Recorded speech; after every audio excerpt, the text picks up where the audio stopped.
নূরের টুপির বেশি পহর হবে। জোরে গান সুবহানাল্লাহ।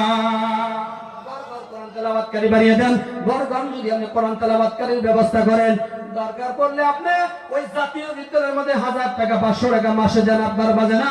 মক্তবে যদি আপনি 100 টাকা মাসে দেন, আপনার কলিজা খালি সরসর করে। কথা গান ঠিক না নাই? বন্ধুরে, কোরআন এমন একটা দামি কিতাব, যেই কিতাবের মধ্যে যে লাগা গেছে, যেই লাগছে সেই সোনা হয়ে গেছে। সুবহানাল্লাহ। সোনা কেমনে করে হইল? আপনারা বুঝাই। যেমন আপনি একটা চামড়া 3টা খণ্ড করছেন, একটা গেছে কোরআনের কারখানায়, আর একটা গেল বলের কারখানায়, আর একটা গেল জুতার কারখানায়, কিন্তু চামড়া একটাই। জুতা যদি এখন আপনি 50,000 টাকা দিয়ে কিনেন, ওরা পাইপ তলে। কথা কন ঠিক না নাই? না ওটা বুকে রাখবেন, মাথায় রাখবেন, চমা দিবেন, জুতা রেখে চমা দিবেন গো। বললাম 50,000 টাকা দাম আছে। বল যদি একটা 20,000 টাকা দামের হয়, ওরা চমা দিবেন কি? ওরা ধীরে নিয়ে আসার মারবেন। কথা কন ঠিক না নাই? তারপরে ফিল্ডে নিয়ে আরম্ভ হবো। একজনের পায়ের থেকে আরেকজনের পায়, আরেকজনের পায়ের থেকে আরেকজনের পায়। মুসলমান, একই মুসলমান 3টা কারখানায় ভক্ত হয়ে গেল, 3টা কারখানায় বিভক্ত হয়ে গেল। কথা কোন ঠিক না নাই? একদল মুসলমান ওই জুতার কারখানায় গেল রে বন্ধু, আর একদল মুসলমান গেল বলের কারখানায়, আর একদল মুসলমান গেল কোরআনের কারখানায়। কোরআনের বরকত, আজকে ইজ্জত, কোরআনের এমন সম্মান গো। কোরআন দিলের মধ্যে থাকার কারণে, কোরআন বর্ণনা দেওয়ার কারণে বাংলাদেশের বড় বড় হুজুরকে দেখি, খালি বাংলাদেশের নাই, আসামের জমিনে যেগুলো বক্তা আছে, দেখবেন যে বয়ান করতে করতে ত্রিপুরা করতলা, বিভিন্ন কলকাতায় জাহাজের মধ্যে মানে হেলিকপ্টারে যে প্রোগ্রাম শুরু করছে। কথা কোন ঠিক না নাই? এই ইজ্জত কে দিছে? কেন দিছে গো ইজ্জতটা? সম্মান কে দিছে বন্ধু? আল্লাহ সম্মান দিয়েছে। একমাত্র বরকত কিসের? কথা কোন কিসের বরকত? কোরআনের বরকত, মা বাবার দোয়া, দেশবাসীদের দোয়া, মুরব্বীদের দোয়া। বন্ধুরে, আপনি যখন কোরআন শরীফ কিনবা যাবাই, কোরআনের দোকানে যা বলবেন, ভাই একটা চামড়ার কোরআন শরীফ কাভারওয়ালা দাও। দেখবেন যে চামড়ার কাভারওয়ালা কোরআন শরীফ আপনার কাছে দিবে, আপনি ধরে নিয়ে জমা দিবেন। দাম মাত্র 350। দাম কত? দাম কত? দাম কত? জমা দিবেন না নাই? দিবা, দিবেন না গো বন্ধুরে। এটা আপনারা বর্তমান কোরআনের কারখানায় বসে গেছেন। যারা বাইরে ঘুরতেছে তারা বল খেলায় রয়েছে, কত মানে বলের মধ্যে রয়েছে, কেউ কেউ মানে জুতার কারখানায় রয়েছে। আজকে মুসলমান হতে পারে এই মাহফিল একদিন কিয়ামতের দিন আল্লাহর দরবারে নাজাতের ওসিলা হবে। কথা কোন ঠিক না নাই? আমরা আল্লাহর কোরআনকে ভালোবাসি না নাই? বাসি না নাই? আমরা কারা কারা আল্লাহর কোরআনকে ভালোবাসি? হাত তুলে দেখি। নারে তাকবীর। বক্তব্যের ব্যবস্থা করবেন তো ইনশাআল্লাহ? নিয়ত আছে না? বক্তব্যের ব্যবস্থা করবেন তো ইনশাআল্লাহ? কোরআনের কারখানা ঘর আপনি বানিয়ে দেন, কোরআনের কারখানা আপনি ঘরে ঘরে বানিয়ে দেন, নামাজ ঘরে ঘরে বানিয়ে দেন। পর্দাওয়ালা হয়ে যাবে মহিলারা, কোরআন তেলাওয়াত শিখবে, উলামায়ে কেরাম তারা শিখাবে, মাওলানা সাহেব শিখাবে। এই কোরআন শরীফ তুমি পড়ো, আটুর উপরে আজকে থেকে আর কাপড় বিনতে যাবে না। কথা কোন ঠিক না নাই? বর্তমানের মেয়েরা 14 বছর 15 বছরের মেয়েরা দেখবেন আটু বের করে দেখবেন এমন টাইট ফিট কাপড় পিনবে গো, শরীরের সব গঠন দেখা যায়।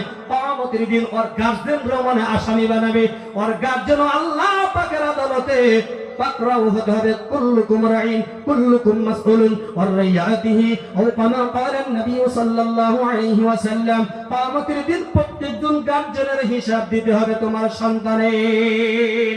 কথা ঠিক না নাই? পাকড়া হবে, গার্জেন গুলো পাকড়াও হবে।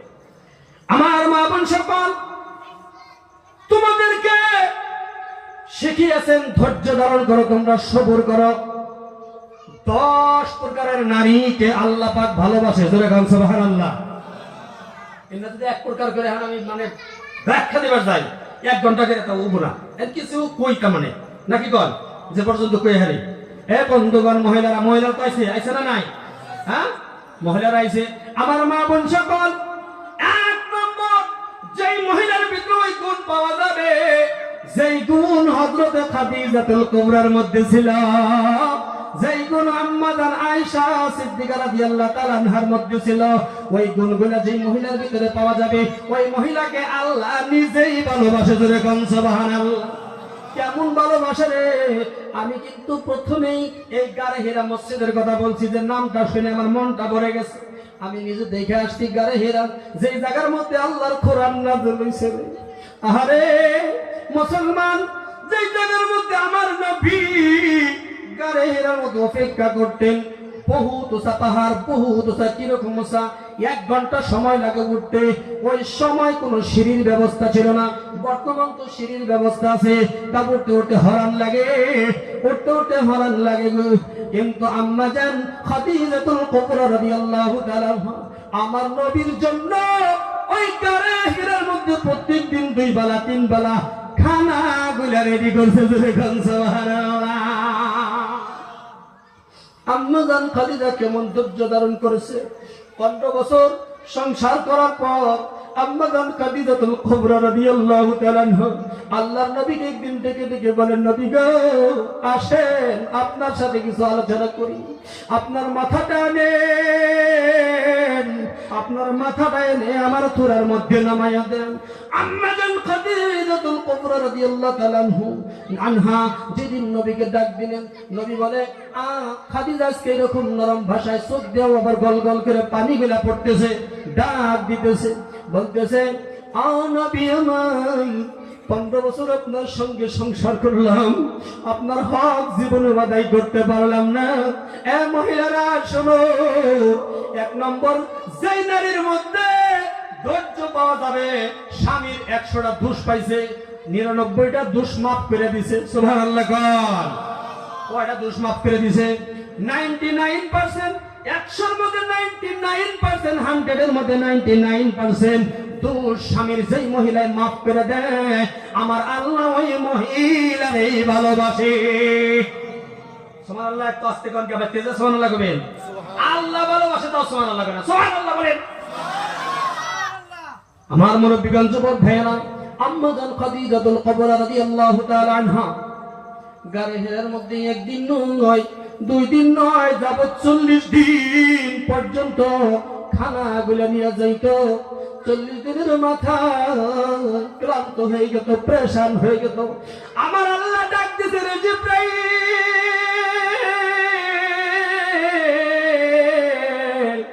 জিবরাইল রে, যাই রে আমার বন্ধুর কাছে খবর নিয়ে যা।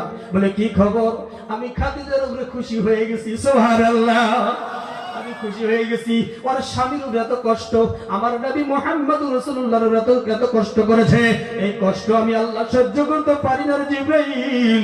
আমি আল্লাহ খুশি হইয়া আমার পক্ষ থেকে শুভেচ্ছা স্বাগতম, আমি আল্লাহর পক্ষ থেকে খাদিজার জন্য সালাম দিয়া দিলাম। আর আওয়াজ দেখুন, সুবহানাল্লাহ। আল্লাহ সালাম দিছে। কে সালাম দিছে? আমার মা বোনেরা, খাদিজাতুল কুবরা রাদিয়াল্লাহু তাআলা তোমাদেরকে আদর্শ শিখিয়ে গিয়েছেন, গুণগুলা দেখিয়ে গেছেন, স্বামীর সাথে কেমন ব্যবহার করা লাগে। আম্মা জান খাদিজাতুল কুবরা রাদিয়াল্লাহু তাআলা খানা নিয়ে যখন গেলেন, রেডি হয়ে গেলেন, নবীর সামনে দাঁড়ায় গেল। নবী আমার মুস্কিয়ে মুস্কিয়ে হাসতেছে। খাদিজা চোখ দিয়ে গল গল করে পানি ছেড়ে দিচ্ছে। নবীজি, মনে হয় আপনি আমার উপরে কোন বিষয় অসন্তুষ্ট হইয়া আপনি চোখ দিয়ে গল গল করে আজকে পানি গুলো ছেড়ে দিচ্ছেন। আর রাহমাতাল লিল আলামিন, আপনি কি কারণে আমার উপরে বেজার হয়েছেন? আমার নবী বলেন, খাদিজা, না না না না না না, আমি তোমার উপরে কোনো অসন্তুষ্ট নয়। আমার আল্লাহ পাকের তরফ থেকে আমার আল্লাহ পাক রব্বুল আলামিন জিবরাইল আলাইহিস সালাতু ওয়াস সালামকে পাঠিয়ে দিয়েছে। আমার আল্লাহ তোমার উপরে খুশি হইয়া তোমারে সালাম দিয়া দিয়েছে। জোরে কাম সুবহানাল্লাহ। লা ইলাহা ইল্লাল্লাহ, জোরে লা ইলাহা ইল্লাল্লাহ, লা ইলাহা সুবহানাল্লাহ, আলহামদুলিল্লাহ, ওয়া লা ইলাহা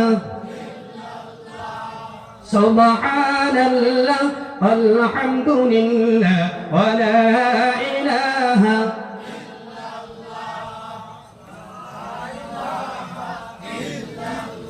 ভাইজান বহু দূরে মদিনা আমরা কেমনে যাব জানি না দয়া করে দয়ার আল্লাহ দয়া করে দয়ার আল্লাহ পরাও মনের বাসনা বলো লা ইলাহা ওই পাশে গেলে জোরে জোরে লা ইলাহা মুহাম্মাদুর রাসূলুল্লাহ মুহাম্মদ বলেন সাল্লাল্লাহু আলাইহি ওয়াসাল্লাম আম্মাদান খাদিজাতুল কুবরা রাদিয়াল্লাহু তাআলা আনহা বিশ্ব নবীর মাথাটা খাদিজার থুনার মধ্যে মানে মাথাটা রাখছে তারা কার বলে আমার নবী আমার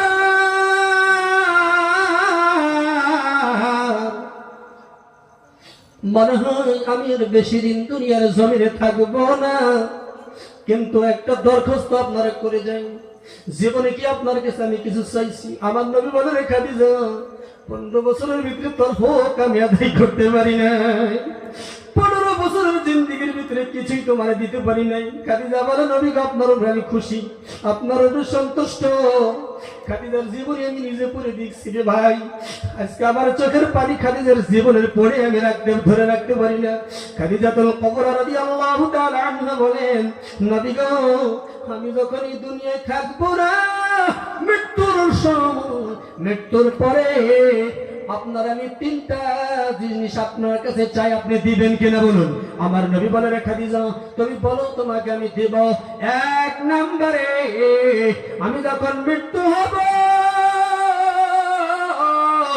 আমার পর আপনার পরনের জুব্বা দিয়ে আমার কাফন বানাইয়া দিবেন আর 2 নম্বরে আপনার যে মাথার মধ্যে যে পাগড়ি আছে এই পাগড়ি দিয়ে আপনি আমার শিরাবান বাঁধিয়ে দিবেন আমার নবী ডেকে ডেকে বলে রে খাদিজা আমি গরিব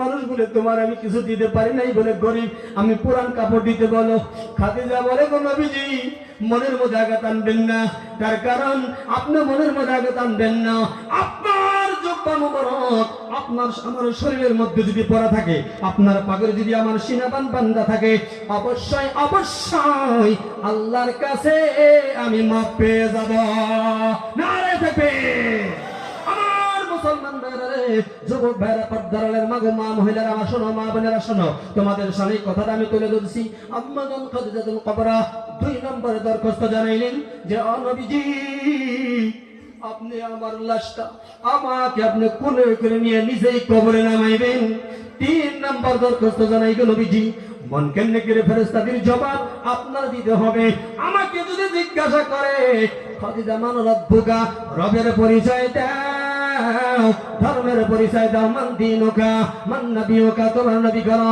আমার আল্লাহ যদি বলে খাদিজারে আমি আল্লাহ চিনি না নবীজি আপনি আমার মন কেমনে করে ফেরেশতাদের জবাব আপনি নিজেই দিতে হবে আমার নবী 3টা মেনে নিলেন আম্মাজান খাদিজা 1-2 দিন পরেই দুনিয়া থেকে বিদায় হয়ে যায় আমার নবী কান্দে ফাতেমা দৌড়ে আসছে ফাতেমা বলে ফাতেমা তুজ জোহরা রাদিয়াল্লাহু তাআলা আনহা বলে আপা আপনি কাঁদেন কেন আপনি কাঁদবেন না আপনি কাঁদলে আমি ফাতেমা সহ্য করতে পারি না নবীজি খাদিজা আজকে আপনার আমার মা আপনার খেদমত করেছে আমার মা না থাকলেও আমার মায়ের যত ফরমাইশ আমার মায়ের যত কাম আমি সমস্ত কামগুলো আপনার আমি করে দিব আপনার বুকালে আমি থাকবো আপনার আমি মানে কষ্ট দিব না আপনার সমস্ত কাজগুলো আমি ফাতেমা করে দিব খাদিজাতুল কুবরা রাদিয়াল্লাহু তাআলা আনহার লাশটা যখন আমার নবী জেল নিয়ে যায় কাঁদতে নবী বেহুশ হয়ে যায় হারান হয়ে যায় কবরের মধ্যে যখন ফাতেমা তুজ জোহরা রাদিয়াল্লাহু তাআলা পাশে যায় ফাতেমা কান্দে আমার আব্বার মা নাই বাবা নাই আজকে আমার মা নাই বাবা নাই আমার মা খাদিজা আমার আব্বার জন্য বহুত কষ্ট করেছে আমার মা আজকে দুনিয়া থেকে বিদায় হয়ে গেল আমার আব্বা কেমন করে বিছনার মধ্যে ঘুমাবে রে যার স্ত্রী নাই সে বোঝে স্ত্রী কত একটা দামি আর যে স্ত্রীর স্বামী নাই, সেই স্ত্রী বুঝে স্বামী কত আল্লাহর, স্বামী কত দামি, কথা বল ঠিক না নাই? বন্ধুরে ও পর্দার আড়ালের মা গো, স্বামীর দোষ পাওয়ার পরও যদি আপনারা মাফ করে দেন, স্বামী যদি স্ত্রীর দোষ পায়া মাফ করে দেয়, আমার আল্লাহ ওই স্বামী স্ত্রীকে মাফ কইরা দেয়। জোরে গান সুবহানাল্লাহ। কোন স্ত্রী যদি বলে আমার স্বামী খুব ভালো, মৃত্যু হয়ে গেছে, আমার স্বামী খুব ভালো, স্বামীর জন্য কান্দা কান্দা দোয়া করে, আমার আল্লাহ ওই স্বামীকে মাফ করে দেয়। জোরে বলো সুবহানাল্লাহ। কোন স্বামী যদি বলে আমার স্ত্রী দুনিয়া থেকে বিদায় হয়ে গেল, আমি একলা ঘরে পড়ে গেলাম, মাবুদ আমার স্ত্রী বড় ভালো ছিল, আমার স্ত্রী তুমি মাফ করে দাও। স্বামী যদি স্ত্রীর জন্য দোয়া করে, স্ত্রী যদি স্বামীর জন্য দোয়া করে, ওই দোয়া আল্লাহর দরবারে কবুল হয়ে যায়, ওই স্ত্রীকে আল্লাহ মাফ করে দেয়। জোরে গান সুবহানাল্লাহ। অনেক মহিলারা আছে গো, নিজের আপন স্বামীকে খোটা দেয়। খোটা দাও তো বুঝছেন, ওই খালেকের মায় কলিমুদ্দিন মায়, ওই সলিমুদ্দিন বাপে, ওই খালেকের বাপে, আব্দুর রহমানের বাপে 2 তলা 3 তলা উঁচু দিকে মেডিকেলের সামনে বিল্ডিং করলো, আমার স্বামীর কিছুই নাই। ওই খালেকের বাপের 4 চাকা গাড়ি আছে, আমার স্বামীর কিছুই নাই। এই যে অধিকাংশ মহিলারা স্বামীরে খোটা দেয়, ওই মহিলাদেরকে আর ওই মহিলার উপরে আল্লাহ নারাজ হয়ে যায়। যুবকান নাউজুবিল্লাহ। স্বামী গো আপনার কিছুই নাই, কিন্তু আমি আছি আপনার। সুবহানাল্লাহ বলেন। আপনার আমি আছি, আপনি চিন্তা করবেন না। আম্মাজান খাদিজাতুল কুবরা সারাটা রাত বসে থাকতো, সারাটা রাত বসে থাকতো। নবী যতক্ষণ পর্যন্ত বাড়ি না আসতো, খাদিজাতুল কুবরা বিছনায় যেত না। আর আমার দেশের মহিলারা দেখবেন, স্বামী যদি বাজারে যায় বা টাউনে যায়, কোন জায়গায় যায়, আসতে যদি দেরি হয়, ডাকতে ডাকতে হরান হয়ে যাবেন। পাড়ার সমস্ত মানুষ জাগ না পায়, এমনকি গ্রামের কুকুর পর্যন্ত জাগ না পায়। আমাদের দেশের খাদিজা আয়েশা জাগ না পায় না। কথা কোন ঠিক না ঠিক? হাসান গো এই মহিলারা, তোমরা আজকে থেকে স্বামীর কথা মতো জীবন চালাও। স্বামী যদি বোঝে না বোঝাও, স্ত্রী যদি বোঝে না স্বামী স্ত্রীকে বোঝাও। মাইরো না, মারার কোনো হুকুম নাই। এক মহিলা খাইয়া হুজুর গো আমার একটু ঝাড়া দেন। কয় কি হয়েছে? কয় কোবাই না, আজকে রাত্রে যে মারছে না, মারতে মারতে কপাল বিষ করতেছে, মাথাটা বিষ করতেছে, একটু ঝাড়া দেন। এরকম মারানা নাই, কথা কোন ঠিক না নাই?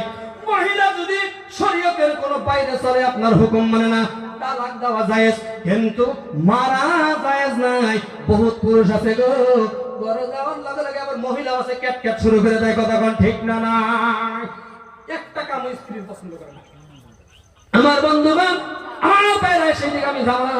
বন্ধুরে, শেষ পর্যন্ত আমি আপনাদের একটা সবক দিয়ে যাই। এই সবকের উপরে আমি বয়ান শেষ দিব। এই সবক তওবা করেন, তওবা করেন। তওবা আল্লাহ পছন্দ করে। একটা আয়াত প্রথমে তেলাওয়াত করেছিলাম, ইল্লা মান তাবা ওয়া আমানা ওয়া আমিলা আমালান সালিহা ফাউলাইকা ইউবাদদিলুল্লাহু সাইয়্যাতিহিম হাসানাত ওয়া কানা আল্লাহু গফুরুর রহিমা। তওবা করেন, তওবাকারীকে আল্লাহ ভালোবাসে, তওবাকারীকে আল্লাহ পছন্দ করে। আল্লাহর নবীর প্রিয় সাহাবী, এত জানা সাহাবী ছিলেন, তওবা করছিলেন একটা ভুল করার কারণে। তওবা করছিলেন, কেমন তওবা করছিলেন? আল্লাহর নবী মদিনা থেকে ডাক দিয়েছে সাঈদ বিন আব্দুর রহমান। এই কথার উপরে আমি বয়ান শেষের দিকে আনবো। বন্ধু, গভীর মনোযোগ শব্দের আল্লাহরে কেমন তারা ভয় করছে, ভয়ের উপরে আজকে বয়ান হইতেছে। কথা কোন ঠিক না নাই? ইত্তাকুল্লাহ, আল্লাহরে ভয় করো, আল্লাহরে ভয় করো, আল্লাহরে ভয় করো। কেমন ভয় করছে? সাঈদ বিন আব্দুর রহমানকে ডাক দিছে নবীজি। সাঈদ বিন আব্দুর রহমান রে, যুদ্ধের ময়দানে যাইতে হবে, আমার সাথে চলো। সাঈদ বিন আব্দুর রহমান, যুদ্ধের ময়দানে যাইতে হবে। সাঈদ বিন আব্দুর রহমানকে নবীজি ডেকে ডেকে বলে, বাড়িতে যাও, বিবি বাচ্চাদেরকে বলে আসো, বাড়ির থেকে বিদায় নিয়ে আসো।